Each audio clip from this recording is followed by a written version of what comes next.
નમસ્કાર, મુદ્દાની વાત સાથે હું કિશન કાટેલિયા આપનું હાર્દિક સ્વાગત કરું છું। મુદ્દાની વાતમાં આજે ચૂંટણીનો માહોલ જામી ગયો છે। ગુજરાતમાં રાજકીય રંગે નેતાઓ રંગાઈ ગયા છે, એકબીજા પર ક્યાંક ટિપ્પણીઓ થઈ રહી છે તો ક્યાંક ચૂંટણીને લઈને હવે ટિકિટો પણ કન્ફર્મ થઈ રહી છે।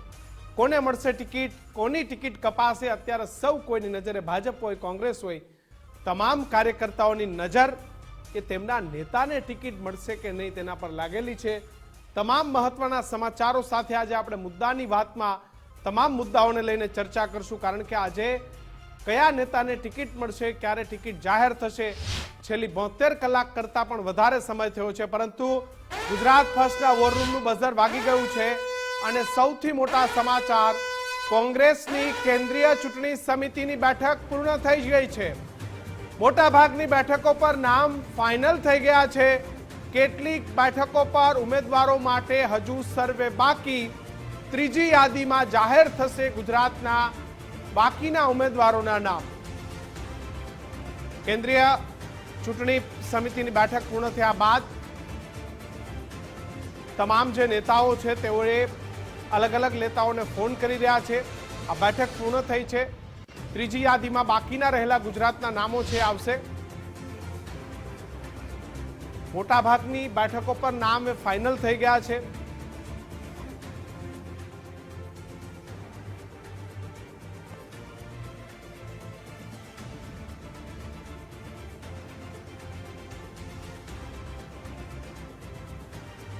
તો આજે આ તમામ મુદ્દે વાત કરવા આપણી સાથે રાજકીય વિશ્લેષક ઠાકર સાહેબ આપણી સાથે જોડાયા છે।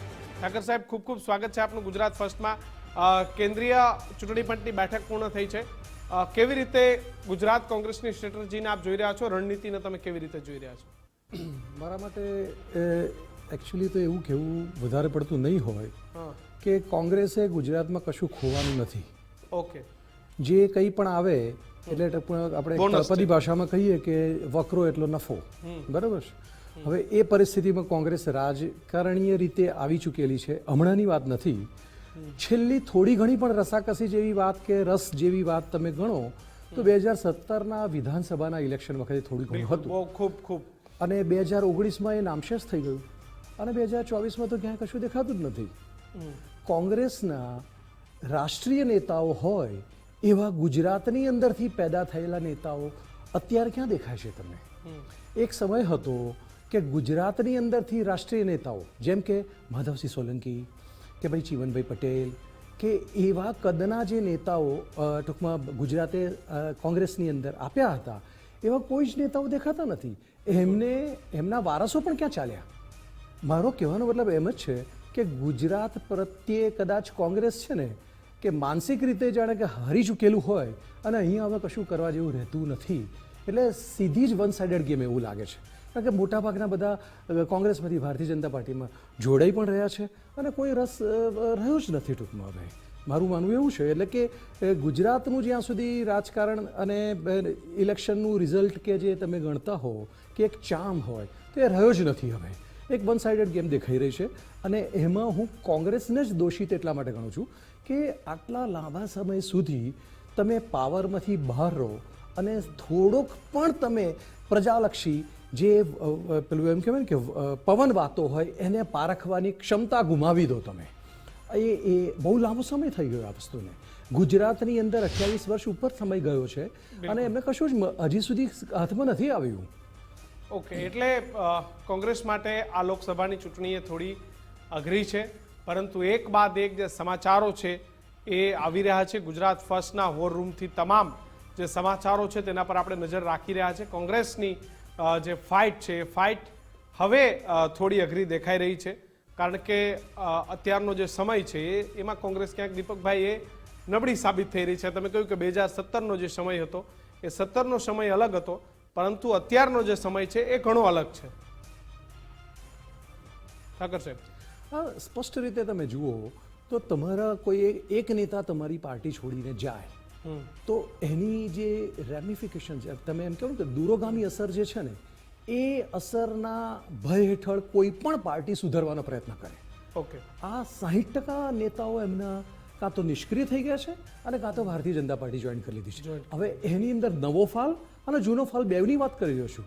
જ્યારે યુવાધન તમારી સાથે ના જોડાતું હોય ત્યારે તો ગોર ખોદી છે, એ તો સીધે સીધું નોટરાઇઝ થાય છે. બિલકુલ.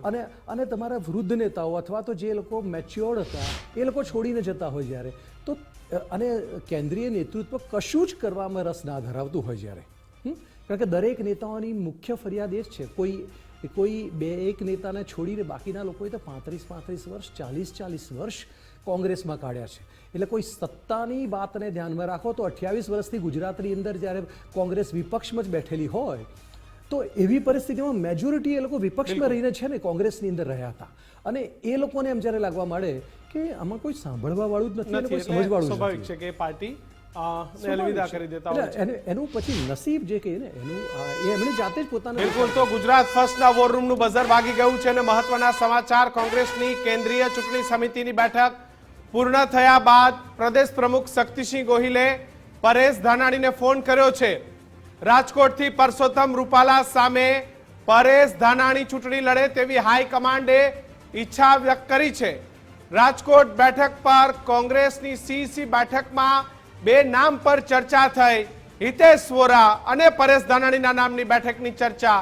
કોંગ્રેસના કેન્દ્રીય ચૂંટણી સમિતિમાં રાજકોટથી પહેલી પસંદ પૂર્વ નેતા વિપક્ષ પૂર્વ ધારાસભ્ય પરેશ ધાનાણીની. જોકે રાજકોટ બેઠક પરથી પરેશ ધાનાણી ચૂંટણી લડવાનો ઇનકાર કરી રહ્યા છે.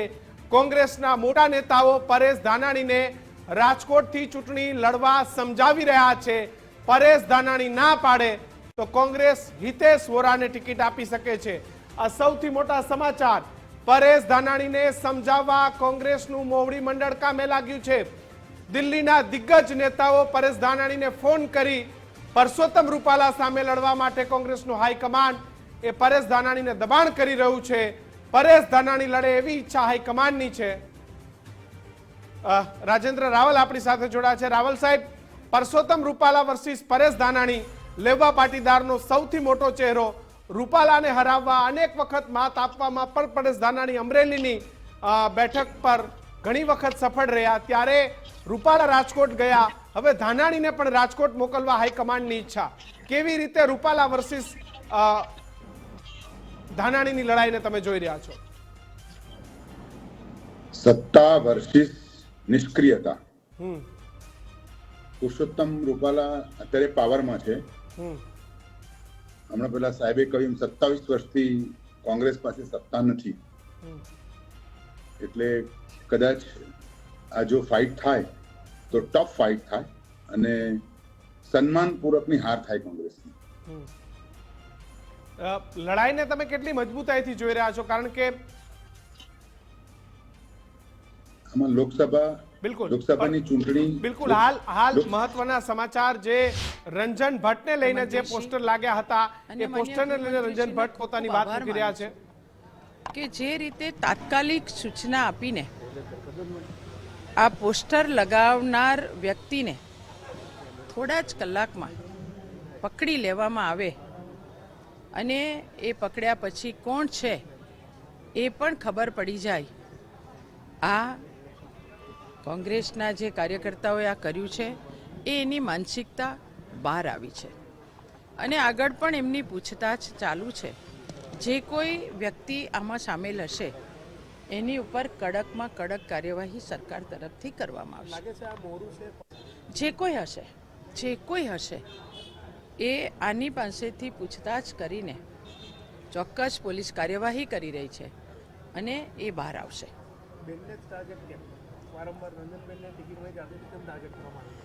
જે કદાચ વધારે સક્ષમ છું અને હજી વધારે સક્ષમતાથી બેન કેવી રીતના ઊભી રહી શકે છે કે કેમ એ પરીક્ષા હશે.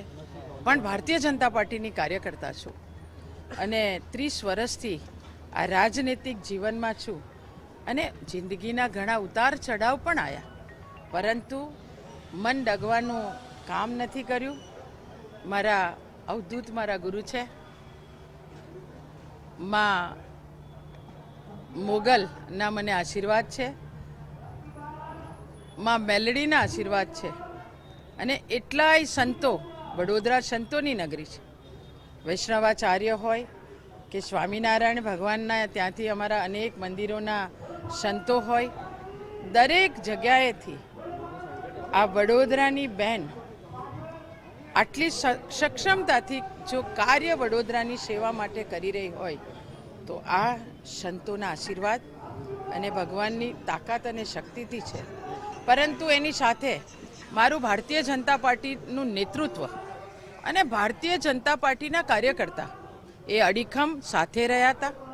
અને ચોક્કસ કાર્યકર્તા જે દિવસથી નામની ઘોષણા થઈ એ દિવસથી અડીખમ સાથે રહીને બૂથ સુધી જઈને કેવી રીતના અમારા પ્રદેશ અધ્યક્ષ આદરણીય CR પાટીલ સાહેબનો જે લક્ષ્યાંક છે એ લક્ષ્યાંક એટલે કે હું જે ગઈ 19માં જે લીડથી જીતી છું એ મારી લીડ તોડવાનું કામ મારા ભારતીય જનતા પાર્ટીના વડોદરા શહેરના તમામ નેતૃત્વ અને તમામ કાર્યકર્તાઓ દ્વારા કરવા.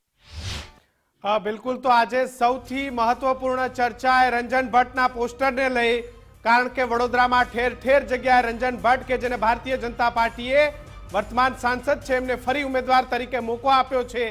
એક તરફ વડોદરામાં સતત નારાજગીનો દોર, એક બાદ એક નેતાઓ નારાજ થઈ રહ્યા છે. પૂર્વ મેયરે તો ત્યાં સુધી કે ભારતીય જનતા પાર્ટી સામે પોતે નારાજગી પણ દર્શાવી દીધી. રાવલ સાહેબ, કઈ રીતે જોવો છો રંજન ભટ્ટના પોસ્ટર? હવે આખી વાત એ કોંગ્રેસ તરફ જઈ રહી છે કે કોંગ્રેસના લોકોએ આ પોસ્ટરને લગાવ્યા હતા અને આ પોસ્ટર સૌથી વધારે આજના દિવસનો સૌથી વધારે ચર્ચાનો વિષય રહ્યો કે રંજન ભટ્ટ સામે ક્યાંક ઉકળતો ચરુ અને એની સામે આ પોસ્ટર વિવાદ. શું લાગી રહ્યું છે, વિપક્ષની ચાલ કે પછી અંદર રહેલા લોકો જ આ પ્રકારે એમનો વિરોધ કરી રહ્યા છે? કે ચૂંટણી એટલે વિવાદો, ગડમથલો, આક્ષેપો, પ્રતિ આક્ષેપો, પણ જેમ જેમ જેમ જેમ ટાઈમ નજીક આવશે એટલે આ બધું શમી જશે.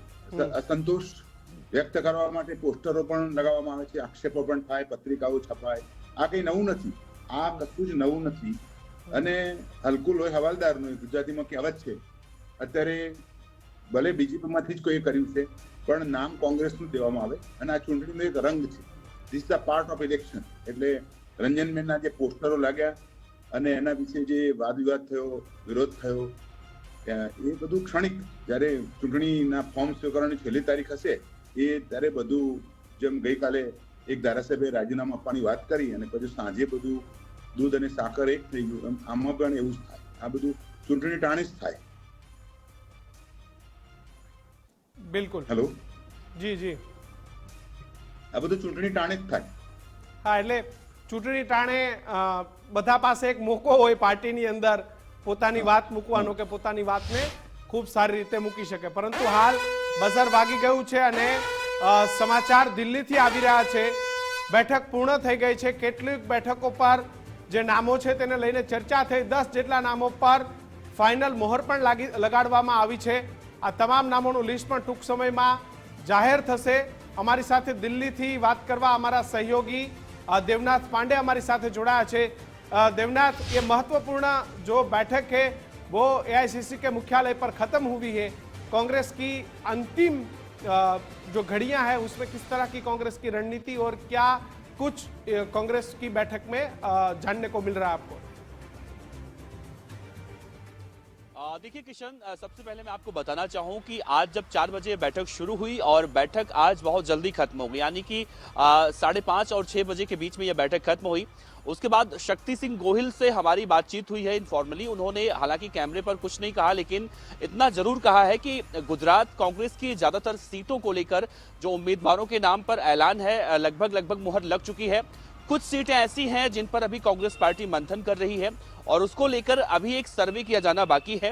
वो सर्वे किया जाएगा कि किस सीट पर किस उम्मीदवार को उतारा जाए जो बीजेपी के उम्मीदवार के सामने वहां पर अपनी दावेदारी मजबूती से पेश कर पाएगा। तो ऐसी सीटें बहुत कम हैं। जाहिर सी बात है बीजेपी के खेमे में भी वो कुछ सीटें ऐसी हैं जिनमें अभी तक असमंजस की स्थिति बनी हुई है। वो 4 सीटें हैं। तो कांग्रेस को लेकर भी यही जानकारी आ रही है इस बैठक के बाद कि ज्यादातर सीटें, यानी हम 17 सीटों की बात करें तो 17 में से अधिकतम सीटों पर उम्मीदवारों के नाम पर मुहर लग चुका है। कुछ सीटें हैं जो अभी भी मंथन चलेगा, लेकिन ये जरूर उन्होंने कहा है कि कांग्रेस की जो तीसरी लिस्ट आएगी उसमें गुजरात के ज्यादातर सीटों पर उम्मीदवारों के नाम का ऐलान हो जाएगा। और इतना तो जरूर है, कांग्रेस पार्टी भी अभी अपने सारे पत्ते गुजरात को लेकर पूरी तरह से खोलने वाली नहीं है। अभी बहुत बड़ा मंथन एक बार फिर से कांग्रेस मुख्यालय में देखने को मिल सकता है। तो ये कांग्रेस सीईसी की बैठक में आज ये सब कुछ देखने को मिला। दूसरी तरफ देखा जाए, बीजेपी को लेकर भी कहा जा रहा है कि गुजरात में जो 4 सीटें बीजेपी ने अभी अपने उम्मीदवारों के नाम का ऐलान नहीं किया है, उनके उम्मीदवारों के नाम का ऐलान 22 यानी परसों की तारीख में हो सकता है। किशन, બિલકુલ દેવનાથ, આપ નજર બનાવી રાખીએ। તો ફરી એક વખત વોરરૂમનું બઝર વાગી ગયું છે। ભાજપના ઉમેદવારો સાથે જોડાયેલા સૌથી મોટા સમાચાર, ગુરુવાર અથવા શુક્રવારે મળશે ભારતીય જનતા પાર્ટીની સીઈસીની બેઠક। બેઠક બાદ બાકી રહેલા નામોની જાહેરાત કરાશે। ગુજરાતની બાકી રહેલી 4 બેઠકને લઈને ઉત્સુકતા જોવા મળી રહી છે। અમરેલી, જૂનાગઢ પર કોને ઉતારાશે મેદાને, તેને લઈને ભારે ચર્ચા। સુરેન્દ્રનગર, મહેસાણા પર સરપ્રાઇઝ નામ આવી શકે છે।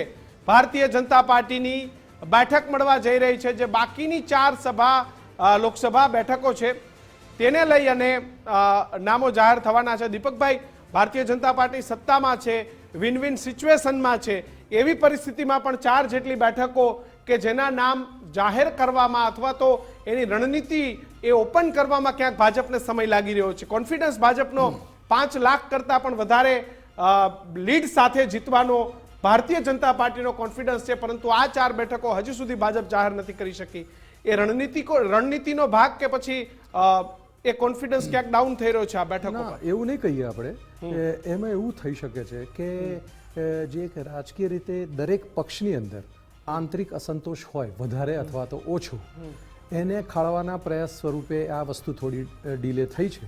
અને એનું મુખ્ય કારણ શું છે ખબર છે કે છેલ્લા 10 વર્ષ પહેલાંનો ભારતીય જનતા પાર્ટીનો જે ઇતિહાસ, રાજકીય ઇતિહાસ રહ્યો છે ને, તો એ વખતે દરેક બેઠક દીઠ તમે જે ઉમેદવારો પસંદ કરો છો ને એ કેટલો કાબિલ છે ને એની પર ઘણા બધો દારોમદાર રહેતો હતો।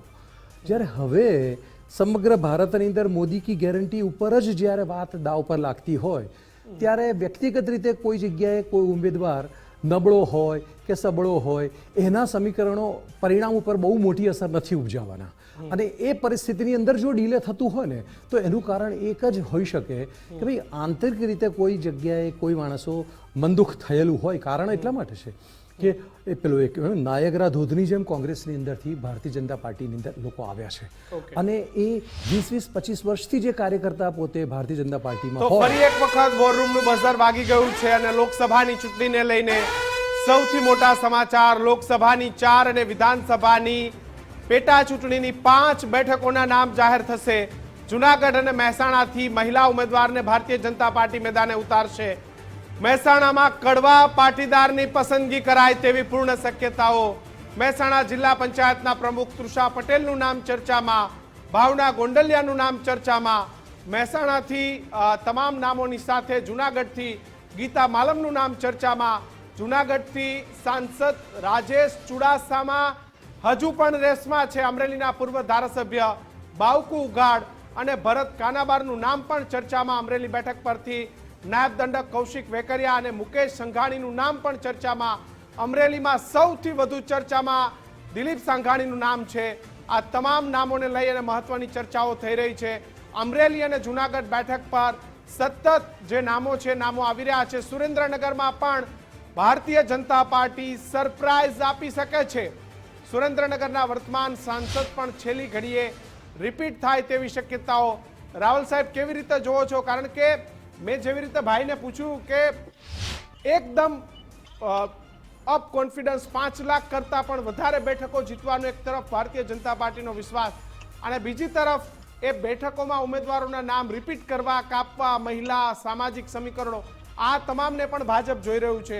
એટલે એ 5 લાખની લીડ માટેના સમીકરણો છે કે પછી ક્યાંક ભાજપને ક્યાંય કાચું ના કપાઈ જાય એની ચિંતા છે? આ 5 લોકસભાની બેઠકો અને પેટા વિધાનસભાની બેઠકો, આ 5 મત વિસ્તારો એ સામાજિક કનેક્શન વાળા છે। અહીંયા પક્ષ કરતો મિત્ર મંડળનું રાજકારણ, સત્તાનું રાજકારણ, મહત્વાકાંક્ષાનું રાજકારણ। મહેસાણાની આપણે વાત કરીએ તો મહેસાણામાંથી મહિલાને આપવાની છે એ વાત ચર્ચાય છે। This is not fact. જિલ્લા પંચાયતના પ્રમુખનું પણ નામ છે, આનંદીબેન પટેલના પુત્રી અનારબેન પટેલનું પણ નામ છે. ઘણી બધી મહિલાઓનું બેકગ્રાઉન્ડ ચેક થઈ રહ્યું છે અને ગમે તે ઘડીએ કોઈ નવું જ નામ આવશે. ભાજપની એક ખાસિયત રહી છે કે ધારણાઓ અને અનુમાનો કરતા કંઈક નવું જ પ્રેઝન્ટ કરવું અને લોકોની ઉત્તેજનાને એ તરફ વાળવી, આ એમની ખાસિયત છે. પણ સવાલ એ છે કે જે રીતે પક્ષાંતર કરીને જે ધારાસભ્યો અથવા તો આગેવાનો અહીંયા ભાજપમાં જોડાય છે એમને કઈ તો ફરી એક વખત વોર રૂમનું બઝર વાગ્યું છે. ગાંધીનગર લોકસભા બેઠક પર કોંગ્રેસ જોરદાર અસમંજસમાં જોવા મળી રહી છે, કારણ કે ભારતીય જનતા પાર્ટીના મંત્રી અમિત શાહ સામે કોને મેદાને ઉતારવા તેની ચર્ચા યથાવત. ગાંધીનગરથી સોનલ પટેલ અથવા લાલજી દેસાઈને ટિકિટ આપે તેવી શક્યતાઓ છે. ગાંધીનગર બેઠક પર સતત અસમંજસ ચાલી રહ્યું છે.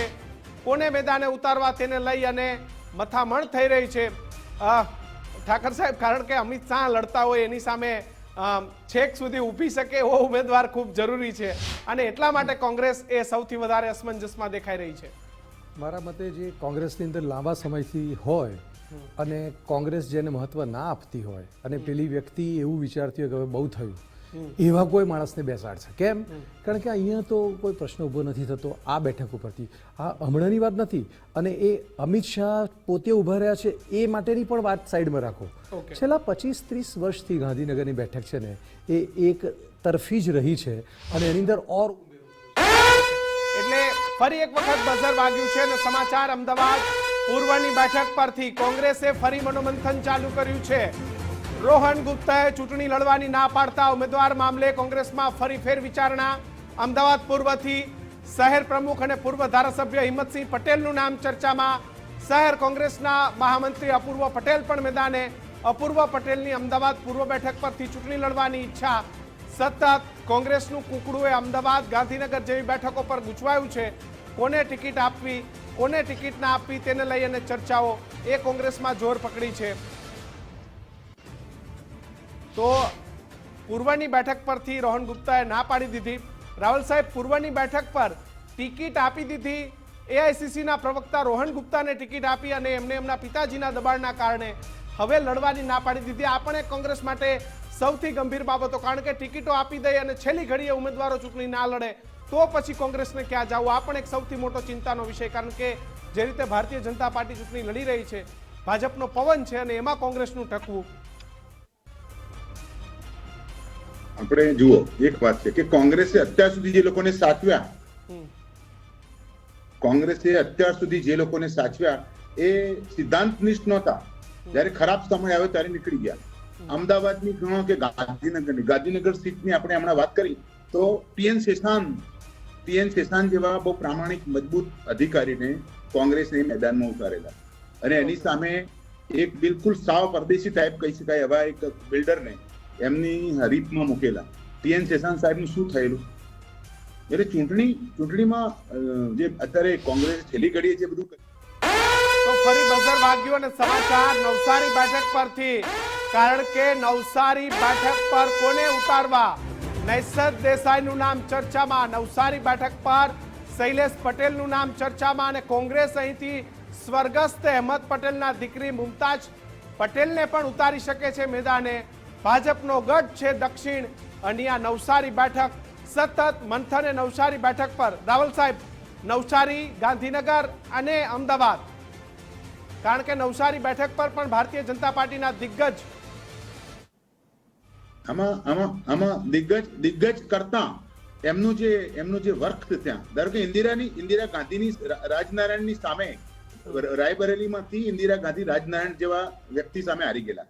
એટલે ચૂંટણી પહેલા આપણે આ બધું દિગ્ગજ કેવું એના કરતા એમનું જે નેટવર્ક છે ત્યાં, ધારો કે ગાંધીનગરમાં, નવસારીમાં, એટલે એ ત્યાં ટફ થશે.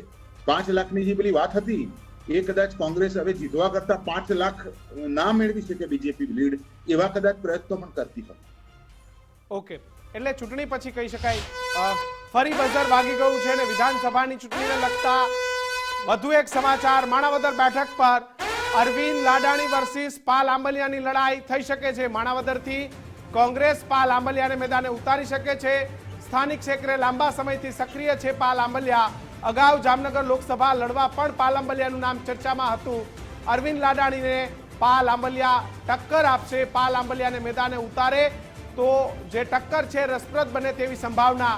જો કે બેઠક પર અત્યારથી જ વાર પલટવાર શરૂ થઈ ગયા છે. એટલે આમ 20 ફૂટ ઊંચો ઉડાડી દે ને એવો આખલો હોય. વાહ જાય તો ખસીકરણ થઈ જાય, જોખરાવતા નથી, બળદ થઈ જાય, બળદ. એનો ભાવ નક્કી થાય છે. હમણાં બાજુની વિધાનસભામાં એક ભાઈ હમણાં ટપી ગયા, ખબર થઈ ગઈ. તો ફરી બઝર વાગ્યું છે ને સમાચાર સુરત બેઠક પર કોંગ્રેસના ઉમેદવારને લઈને સૌથી મોટા સમાચાર. સુરતથી નિલેશ કુંભાણી, દિનેશ સાવલિયાનું નામ.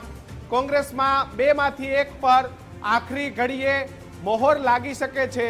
સુરત બેઠક પર આ સૌથી મોટા સમાચાર. આ બંનેમાંથી એક ઉમેદવારને કોંગ્રેસ એ મેદાને ઉતારી શકે છે. સતત સમાચારો આવી રહ્યા છે. સતત વોર રૂમનું બઝર વાગી ગયું છે અને સતત ગુજરાત ફર્સ્ટ એ લોકસભાને લઈને સૌથી મોટા સમાચાર. જૂનાગઢ લોકસભા બેઠકને લઈને સમાચાર. જૂનાગઢ બેઠક પર થોભોને રાહ જોવાની સ્થિતિમાં ભાજપ કારડિયા સમાજ કે કોળી સિવાયના ઉમેદવારને આપી શકે છે ટિકિટ. ભાજપની રણનીતિ બદલશે તો કોંગ્રેસ કોળી ઉમેદવાર તરીકે ધારાસભ્ય વિમલ ચુડાસમાને ઉતારશે. સીસીની બેઠકમાં જૂનાગઢ માટે વિમલ ચુડાસમાના નામ પર પણ ચર્ચા. જૂનાગઢથી આહિર સમાજના આગેવાન હીરા જોટવા અને કોંગ્રેસના પ્રવક્તા પ્રગતિ આહિરનું નામ પણ ચર્ચામાં. તો સતત સમાચાર. પોરબંદર વિધાનસભાની પેટા ચૂંટણીને લઈને રાજકારણ ગરમ, કારણ કે અર્જુન મોઢવાડિયા ભારતીય જનતા પાર્ટીમાં જતા લોહાણા સમાજ હવે પોરબંદર પર ટિકિટ માંગી રહ્યું છે. 25,000 કરતા પણ વધારે વસ્તી ધરાવતું પોરબંદરનું રઘુવંશી સમાજ મેદાને આવ્યું છે. શહેર કોંગ્રેસના પૂર્વ પ્રમુખ પરિમલ ઠકરારે ટિકિટ માંગી છે. અર્જુન મોઢવાડિયાના રાજીનામા બાદ 4 થી 5 વ્યક્તિઓ ટિકિટ માંગી રહ્યા છે. નવનિયુક્ત જિલ્લા પ્રમુખ રાજુ ઓડેદરા પણ ટિકિટ માંગી રહ્યા છે. નાથા ઓડેદરા પણ ટિકિટની રેસમાં. અશ્વિન મોતીવર સહિત અનેક લોકો અર્જુન મોઢવાડિયા સામે લડવા માટે તૈયાર થઈ ગયા છે. તો દીપકભાઈ ક્યાંક એવું હતું કે પોરબંદર પર કોણ લડશે, જૂનાગઢમાં કોણ લડશે, પરંતુ ચૂંટણી આવે એટલે કોંગ્રેસમાં લડવાવાળા તો આવી જ જાય. લોહાણા સમાજ કે અત્યાર સુધી જ્યાં મેયર સમાજ લડતું આવ્યું છે ત્યાં કોંગ્રેસની ટિકિટ હવે લોહાણા સમાજ પણ માંગી રહ્યું છે. તમામ સમાચારો જે આપણે જોયા, કેવી રીતે આ તમામ સમાચારને તમે જોવો છો? કોઈ તમે આજે કહેવાનો મતલબ મારે એવો છે કે સાઉથ આફ્રિકા ન્યુઝીલેન્ડની અંદર રમવા ગયું તો એમની છે ને બી ટીમ એમણે મોકલી તો ખરી જ છેલ્લે. એટલે છેલ્લે ટૂંકમાં કહેવાનો મતલબ કે એવું તો ના થાય કે વોકઓવર ભાઈ અમે નથી રમવું, કોઈ નથી રમવા માંગતા, બરાબર. એવી રીતે કોંગ્રેસે જે પણ ઉમેદવારોનું સિલેક્શન કરી રહ્યા છે ને અત્યારે, બરાબર, એક માત્ર એમની તરફથી જે જોઈએ આશા એ કઈ છે ખબર છે તમને, કે ગઈ વખતે આપ પાર્ટી એમનાથી અલગ રહીને જે વોટ કાપ્યા હતા એ આ વખતે નથી કપાવાના. પણ જે ડિફરન્સ જે ગઈ સાલ હતો એના કરતા હવે બહુ મોટો થઈ ચૂક્યો છે. કે જે આપમાં વોટ આપવા ગયો તો એ કોંગ્રેસમાં આવીને આપશે પણ ખરો. એના આપ ગમતી ના, એ એટલા માટે હું કહી રહ્યો છું કે આપ પાર્ટીની અંદર જે જોડાયેલા લોકો હતા ને, જે ચાહે કાર્યકર્તાઓ હોય કે નેતાઓ હોય, એ મોટા ભાગે કોંગ્રેસના જ હતા. રાવલ સાહેબ, આપની પ્રતિક્રિયા કેવી રીતે જોવો છો? તમામ સમીકરણોને ગમે ત્યારે નામો પણ આવશે.